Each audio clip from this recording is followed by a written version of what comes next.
Hi friends, welcome to RB sisters kitchen. ఈరోజు మనం చేసుకునే వంటలు రొయ్యల ఇగురు, గోంగూర రొయ్యలు. ఒకేసారి ఒకే రకంగా రెండు కూరలు ఒకేసారి చేసేయచ్చు. ఎలా చేయాలో ఈ వీడియోలో మనం చూద్దాం. ఫస్ట్ టైం మన ఛానల్ చూస్తున్నట్లయితే ప్లీజ్ సబ్స్క్రైబ్ చేయండి, లైక్ చేయండి, షేర్ చేయండి, కామెంట్ చేయండి.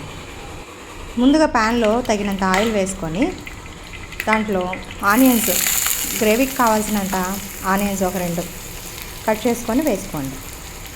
ఆనియన్స్ గోల్డెన్ బ్రౌన్ కలర్ వచ్చేదాకా వేయించుకోవాలి. అందులోనే 2 పచ్చిమిర్చిని నిలువుగా కట్ చేసి వేసుకోండి. ఆనియన్స్ వేగిన తర్వాత దానికి సరిపడినంత అల్లం వెల్లుల్లి పేస్ట్ని వేసి బాగా వేయించుకోవాలి. అల్లం వెల్లుల్లి పేస్ట్ ఎప్పటికప్పుడు ఫ్రెష్గా వేసుకుంటే బాగుంటుంది. స్టాక్ ఉంచుకున్నది వాడుకుంటే అంత టేస్టీ ఉండదు. కర్రీకి ఎప్పుడైనా కానీ ఫ్రెష్గా నూరుకుంటేనే బాగుంటుంది.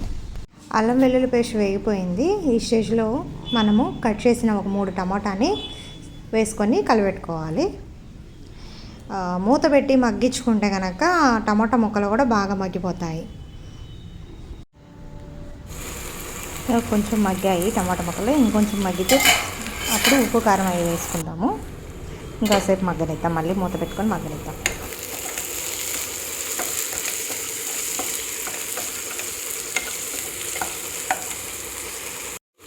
ఒక 1/2 స్పూన్ పసుపు,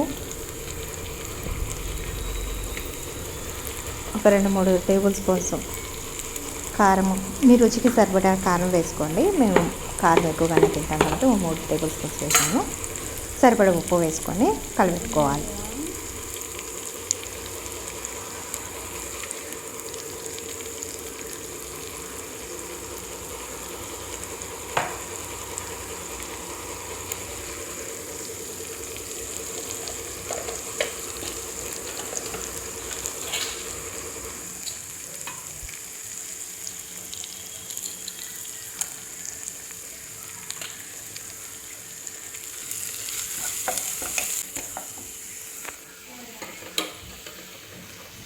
ఉప్పు కారాలు వేగిపోయాయి. ఇప్పుడు రొయ్యలను వేసుకొని కలిపెట్టుకోవాలి.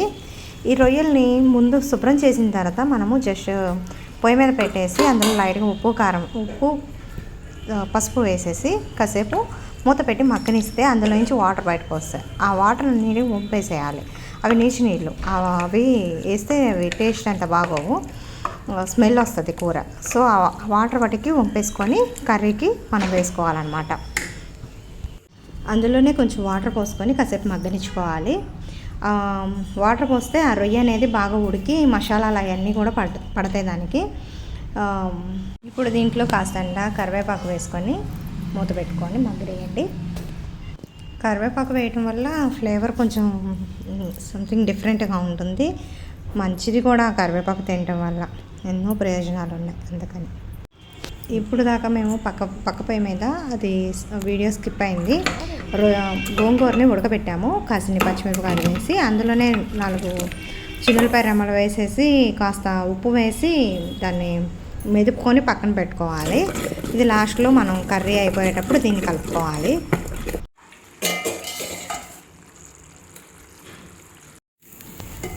చూడండి, ఆయిల్ పైకి తేలింది. ఇంక ఇప్పుడు ఈ టైంలో మనం గరం మసాలా వేసుకోవాలి. ఇందులో కొబ్బరి వేసుకోకూడదు, ఎందుకంటే రొయ్య కొంచెం తీయగా ఉంటుంది కాబట్టి. కొబ్బరి వేసి ఇంకొంచెం తీగ వస్తుంది. ఫ్రైలో అయితే వేసుకోవచ్చు కానీ కర్రీకి వేసుకోకూడదు. చెక్క, లవంగ, ధనియాల పొడి అనమాట ఇది. వేసుకొని కలిపెట్టేసుకోవాలి బాగా. కాసేపు మగ్గనిచ్చేసి